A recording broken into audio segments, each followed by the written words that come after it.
Today is the 29th.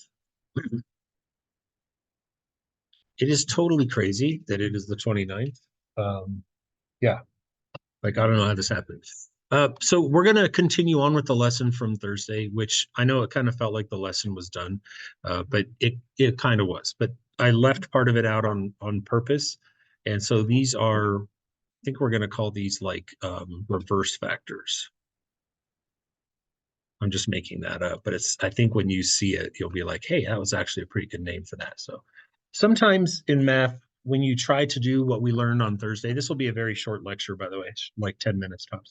When you try to do what we did on Thursday, sometimes you find that there are factors that aren't exactly what we want, but they're pretty close to what.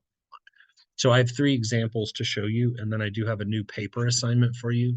And then that's pretty much what we'll be doing today and probably into tomorrow. I don't think I want to do a lesson tomorrow. So we'll probably have a work day today, tomorrow. And then we'll get back on let me pause this real quick. All right then. So you'll see what I mean. So here's our first example.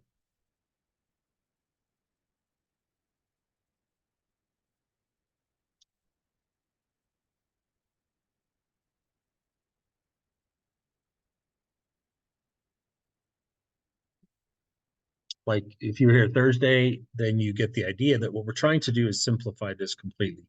And we, of course, know that we can't do some rookie nonsense like try to reduce the 15 and the 25 because they're parts of the subtraction addition problem. So yeah, right. I heard the GCF. So let's at least start with the top and pull out what we can. The top, we can pull out a 3, and that leaves behind an x minus 5. There's a name for the bottom, and I've asked you this all year long, and I just won't ever stop. What is that called? Yes, it's a denominator. In the denominator, what is the name for that kind of an expression?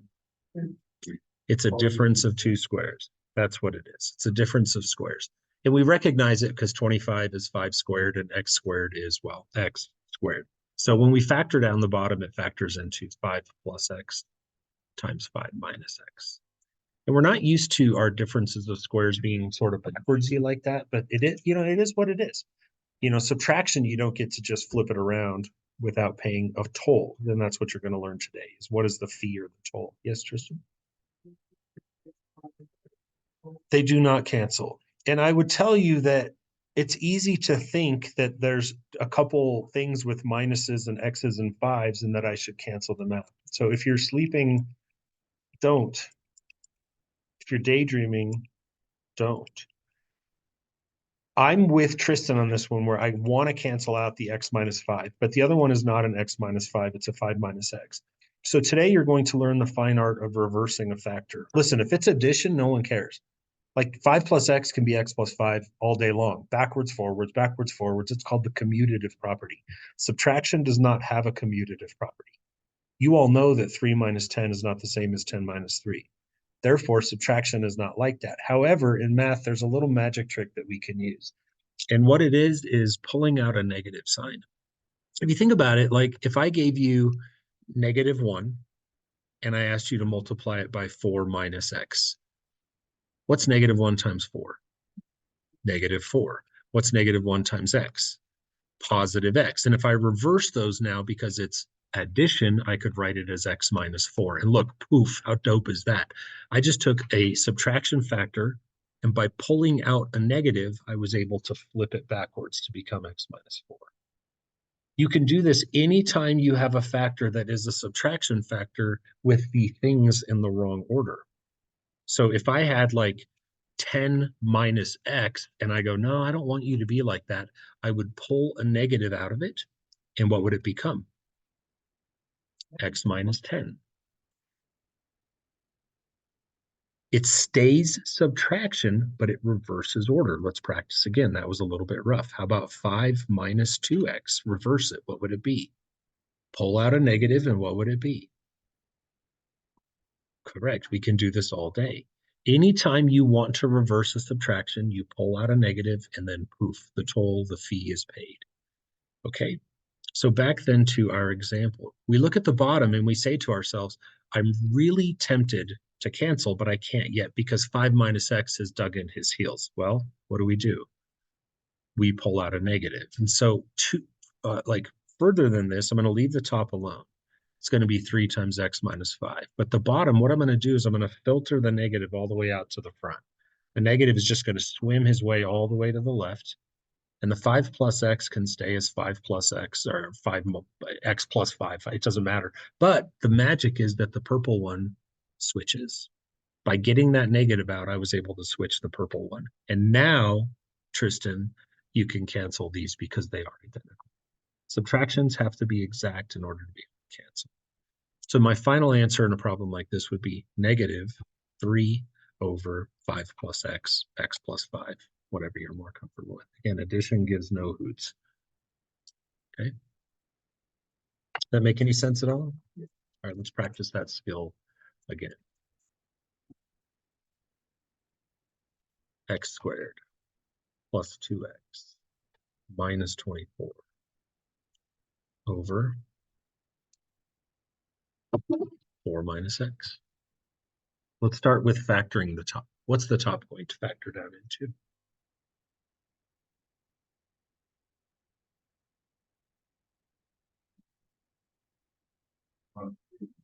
Right. Good. And with some foresight, you realize right now that I could write the bottom, or I could just see what's coming down the pike and say, 4 minus x, you're going to be of no use to me, right? I can't cancel you, but what could I do? I can get the negative out. I can pull the negative and then force 4 minus x to reverse his awkward self back to an x minus 4. And by pulling out that negative, then the x minus 4s eliminate each other, leaving a final answer of negative x plus x. Right? No need for a fraction on a problem like that if there's nothing left. You guys still with me? Okay. Let's do just one more is probably all we need. Can I scroll? See some of you still writing. Is that okay? We okay? You good? Okay. Oh my God. Whoop. Wrong thing.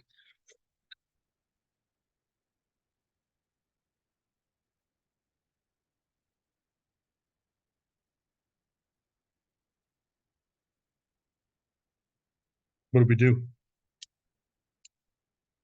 Starts with a G. Let's GCF the top and the bottom and just see where we stand. What can we pull out of the top? A 2, leaving 7 minus x. And then on the bottom, what do we pull? A 3, leaving behind what? Yeah, so I mean, there's no mystery as to what today's lesson is or was all about. It's all about subtraction factors can be reversed, and oftentimes you'll find that you need to really simplify something completely. Simplifying completely means really milk it for all it's worth. And so here I realized that 7 minus x is, you could switch the x minus 7. Like it's all going to come out in the wash. But conventionally, generally what we do is we reverse the awkward. And by this point in your math career, you should agree that 7 minus x is more janky than x minus 7, right? It just doesn't feel right. So let's take the negative out of the top. And that's going to change the whole top now to be negative 2 times x minus 7. Such a gorgeous little power move to be able to pull a negative and flip something backwards like that. And there it is. Cancel those out. What's the answer?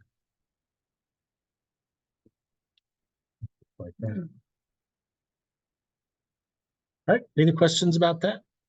So you may continue working on the one from Thursday if you need more time on that. And then I also have a new one today that you will work on as well. And I'll leave the recording going because there will probably be some, can we go over this? Can we go over that kind of questions? So let me know what I can do. You guys want lights on? Lights on. Christian, will you turn on?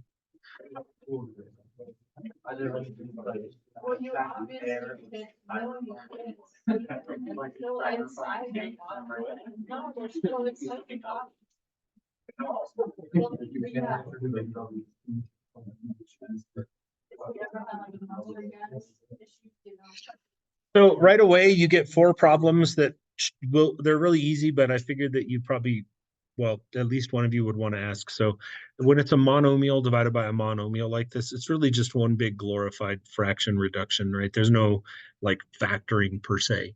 Like I just look at the 42 and the 60. What can I divide those both by? 6, right? Yeah, 6 is the right answer. So if I divide 42 by 6, it becomes a 7. And if I divide 60 by 6, it becomes a 10. And you can see that 7 and 10 are fully reduced. So 6 was our guy. And then tell me about my x's. If I have 4 x's on top and 5 on bottom, will there be leftovers? Where will they be? On the bottom, and there will be 1, right? So my final answer in a case like this is I just leave the 7 on top and then the 10 on bottom, but that leftover 1x just goes on the bottom. That pretty much just a common sense problem, right? Any issues there? All right, well, it's all yours. If you have any other questions, let me know. That's that.